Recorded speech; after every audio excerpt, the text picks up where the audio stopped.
Ya saudara, hari ini adalah hari istimewa karena saya dapat menyaksikan langsung tongkat Syekh Abdul Rauf Asingkili dan kitab suci Al-Quran yang ditulis dengan tulisan tangan.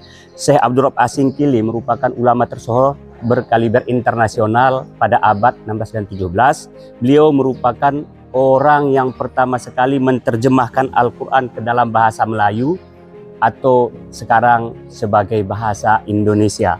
Hal itu juga tercantum di Al-Quran terjemahan terbitan Arab Saudi atau Saudi Arabia. Dan selain tongkat, ada beberapa karya-karya beliau. Ada mushaf yang ditulis tangan sendiri, masih nampak utuh. Dan ada beberapa karya lainnya, yaitu sejarah-sejarah, termasuk kitab-kitab yang lainnya.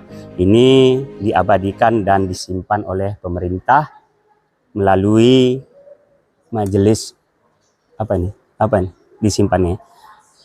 disimpan oleh para ahli waris beliau ya di Silatong. Terima kasih. Assalamualaikum warahmatullahi wabarakatuh.